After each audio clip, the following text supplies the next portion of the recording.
वालेकुम वीवर्स, कैसे हैं आप? उम्मीद है खैरियत से होंगे, ठीक होंगे। Welcome to my YouTube channel.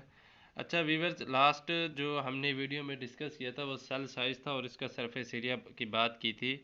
तो need of nutrients and the rate of waste production are directly proportional to the cell volume. जो सेल वॉल्यूम होता है वो वेस्ट प्रोडक्शन और जितनी भी न्यूट्रिएंट्स रिक्वायर्ड होती हैं उनके क्या है, डायरेक्टली प्रोपोर्शनल होता है। मतलब जितनी ज़्यादा न्यूट्रिएंट्स या जितने ज़्यादा न्यूट्रिएंट्स यूज़ होंगे या जितने वेस्ट प्रोडक्शन जो वेस्ट होगी उतने ही उसका जो होगा सेल का वॉल्यूम होगा। Cell take up nutrients and excrete waste through its surface cell membrane. जो सेल्स होते हैं उनके वही जो होते हैं सेल मेम्ब्रेन के थ्रू ही वो न्यूट्रिएंट्स को टेकअप करते हैं और सेल मेम्ब्रेन के थ्रू ही वो न्यूट्रिएंट्स वो जो वेस्ट प्रोडक्ट्स होते हैं उनको एक्सक्रीट करते हैं। So a large volume cell demand large surface area. इसलिए जो जितने भी ज़्यादा वॉल्यूम वाला सेल होगा उतना ही उसका सरफेस एरिया ज़्यादा होगा। But as the figure show, a large cell has a much smaller surface area relative to its volume. जो लार्ज सेल है वो उसका जो सरफेस एरिया है वो वॉल्यूम से क्या होगा, कम होगा। देन स्मॉलर सेल है, और जो स्मॉल सेल होंगे उसका जो होगा वॉल्यूम जो होगा वो ज़्यादा होगा। We conclude that the membranes of small cell can serve their volume more easily than the membrane of large cell.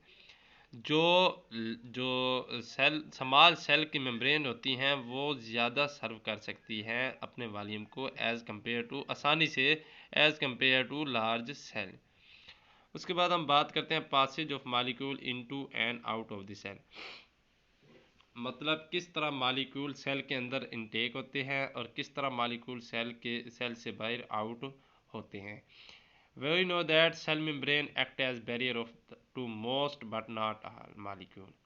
जो सेल मेम्ब्रेन होती है ये एक बैरियर के तौर पर एक्ट करती है। ये अलाउ करती है कि कौन से न्यूट्रिएंट्स या कौन से जो है मॉलिक्यूल इन हो या सेल के अंदर जाएं या कौन से ना जाएं।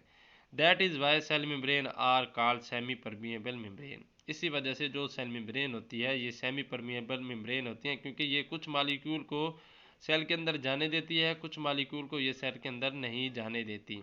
Cell membrane maintain equilibrium inside cell as well as outside by exchanging matter with cell environment according to need। जो सेल मेम्ब्रेन होती है एक तो ये सेल के अंदर जो एक्विलिब्रियम होते हैं उसको मेंटेन रखती है और बाहर का जो होता है वो भी मेंटेन रखती है, और बाहर से जो अंदर की तरफ वो क्या कहते हैं एक्सचेंजिंग होती है मॉलिक्यूल की, वो भी ये मेंटेन रखती है।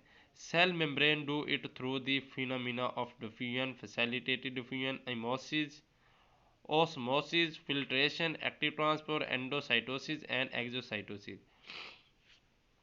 अब जितने भी सेल के अंदर मॉलिक्यूल या न्यूट्रिएंट्स गेन होते हैं या लॉस होते हैं वो सेल मेम्ब्रेन के थ्रू होते हैं। और कौन कौन से मेथड के थ्रू होते हैं वो यहाँ पे बताए हुए हैं। डिफ्यूजन के थ्रू होते हैं, फैसिलिटेटेड डिफ्यूजन के थ्रू होते हैं, ऑस्मोसिस के थ्रू होती है, फिल्ट्रेशन के थ्रू होती हैं, एक्टिव ट्रांसपोर्ट होती है, एंडोसाइटोसिस होती है और एक्सोसाइटोसिस। ये सारी सेल मेम्ब्रेन के थ्रू सारा कुछ जो मॉलिक्यूल का इनटेक आउटेक होता है वो इन सारे प्रोसेस के थ्रू होती है। तो इंशाल्लाह नेक्स्ट वीडियोज़ में मैं आपको ये स्टेप बाय स्टेप आपको एक्सप्लेन करूँगा।